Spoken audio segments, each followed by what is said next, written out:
On est parti pour un nouvel épisode de Retour de pêche. C'est le 4e. Tous les liens des autres épisodes dans la description. Là maintenant tout de suite on va parler d'une pêche que j'ai fait début avril. Je suis parti sur un étang de 3 hectares. C'est un étang qu'on connaît super bien avec Marco. On sait comment le pêcher. Pourquoi je suis allé pêcher cet étang? C'est parce que il ouvrait. C'est-à-dire que l'ouverture à la carpe sur cet étang se faisait le 1er avril. Et le 1er avril... j'étais sur l'étang, j'étais j'étais présent. L'étang il ferme, je sais plus, début novembre, fin octobre, je sais plus trop. J'étais vraiment excité à l'idée de pêcher ce plan d'eau qui était sur pause depuis plusieurs mois. Dans ma tête, j'avais plusieurs plans d'attaque. 1. Dans le meilleur des mondes, j'arrivais... il n'y avait personne. Je mettais en place une pêche, 2 cannes en plein eau, un petit peu de spod. 2. J'arrivais et il y avait quelques pêcheurs renards comme moi qui s'étaient dit bon on va faire l'ouverture de la carpe sur ce plan d'eau. Je me pose sur une bordure, dans un coin, avec les cannes dans mes pieds, je sais exactement où pêcher les bordures dans ce plan d'eau. Même s'il fait que 3 hectares, il y a énormément de bordures à pêcher. 3. L'étang allait être blindé en mode crevardise, c'est l'ouverture. Il n'y a que des mecs comme Étienne qui sont là. Ils ont envie de faire bouger l'étang. Et là, je me barrais. Je n'allais pas rester à... Comme je vous l'ai dit, c'est un étang qu'on connaît assez bien, même très bien. On sait où pêcher dans cet étang. On sait comment il est foutu. On sait où sont les poissons. Je voulais me faire une pêche en pleine eau. Peinard. Mettre quelques petits coups de spod sur mon cou et essayer de taper 1, 2, 3 poissons. Peinard au calme zère. Je m'approche avec ma voiture du plan d'eau, je me rapproche de plus en plus du plan d'eau, je commence à percevoir les bordures du plan d'eau. Est-ce qu'il y a du monde? Est-ce qu'il n'y a pas de monde? J'arrive vers 16-17 heures. C'est un lundi, c'est à la débauche, ça se trouve ça va être blindé et tout seul, personne.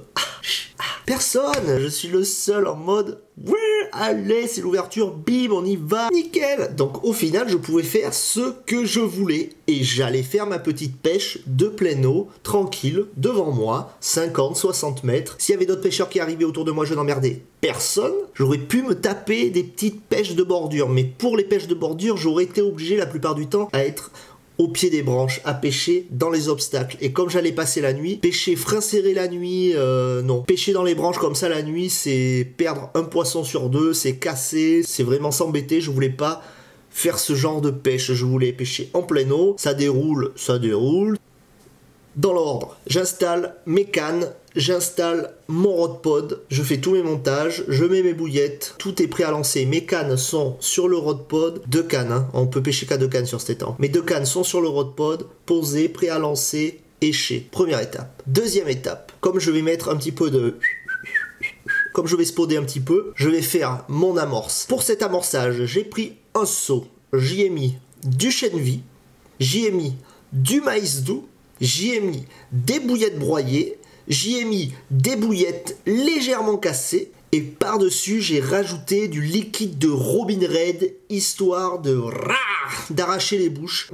Mais ça a du goût cette amorce, on y revient. Ma préparation était au max, très simple mais confiance à 3000% en mon amorce. Une fois que mon amorce pour le spod est prêt, on va la laisser reposer, on va monter la tente, on va monter le camp. Comme je vous ai dit, on n'est pas là pour se prendre la tête, je voulais être posé, bien, faire un bon petit campement, passer une bonne nuit, avec plein de poissons, on croise les doigts. Voilà, on fait les choses dans l'ordre, j'ai monté mes cannes, j'ai éché mes cannes prêts à lancer, je prépare mon amorce, je monte mon camp. Quand tout ça est fait, je suis prêt à pêcher. Une fois que tout ça est prêt, je prépare ma 3e canne, celle avec laquelle je pêche d'habitude. Et bien cette fois, cette canne, elle va me servir à spod. Je vais la transformer en canne à spod. Je la clip et on y va. Mon seau l'amorce, mon seau d'eau pour me rincer les mains et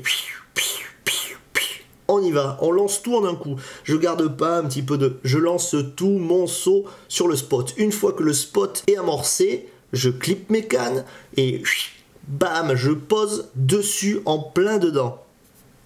Toutes mes cannes vont pêcher avec une bouillette dense 20 mm muscle crab et c'est tout le temps comme ça. Je pêche 99% du temps avec une bouillette dense. Il est 19h, 19h15 à peu près, ça fait à peu près 2-3 heures que ça pêche.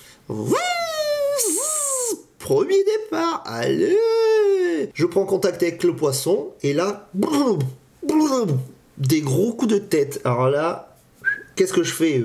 J'ouvre le frein, Je laisse faire. Je sais que je viens de piquer un amour blanc.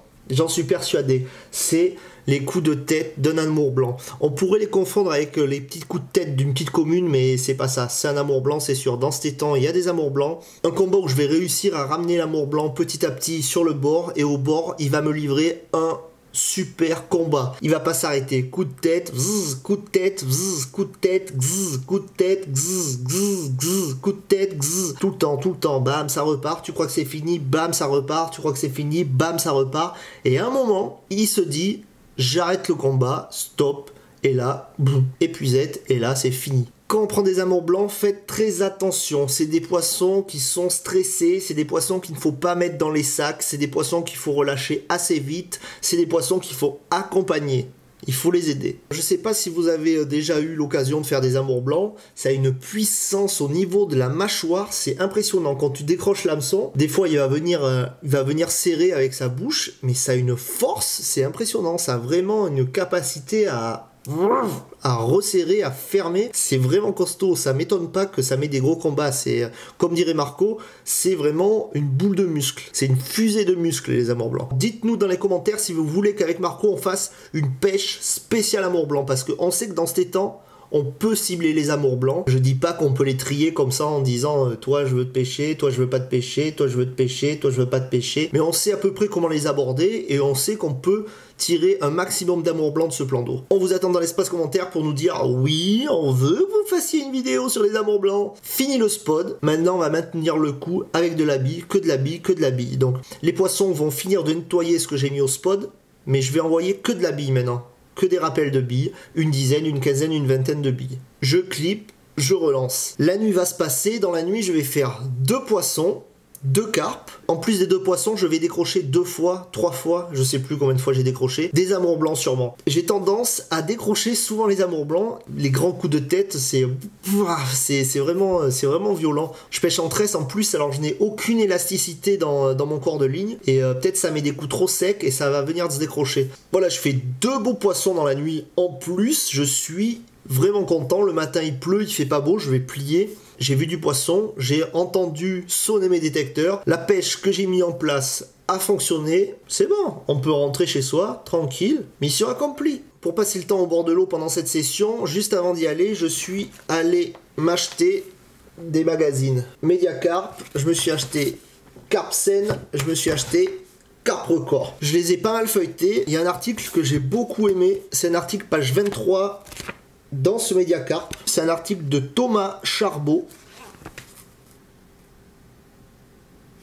Et on est complètement dans le thème de la vidéo, ça s'appelle le coup du soir. Je vais vous résumer ça très vite fait. Pendant 2 ans, il a comptabilisé le nombre de poissons qu'il avait fait sur les coups du soir, c'est-à-dire 18-22 heures par exemple. Et il a tenu pendant 2 ans également une comptabilité sur les nuits rapides, c'est-à-dire 22 heures, 6 heures du matin. Et à partir de là, il se rend compte que le coup du soir, pour lui, c'est son exemple, a été beaucoup plus productif en poisson que les nuits. J'ai trouvé cet article super intéressant. Ces 3 magazines, vu qu'on n'est pas des crevards et que les bouquins, faut les faire tourner, on vous les fait gagner sur Instagram. Il y a un jeu concours, tire à voir si t'en as envie. Je les mets dans une enveloppe, je mets un timbre et ça part chez le gagnant du concours. Ça se trouve, à l'heure où tu regardes la vidéo, c'est déjà gagné. Et là, la larmichette coule. En tout cas, ça faisait quelques mois que j'avais pas acheté de magazine et c'est quand même bien. J'espère que ce retour de pêche numéro 4 t'a plu. Moi, j'ai passé un super moment au bord de l'eau. J'ai passé un super moment en ta compagnie sur YouTube.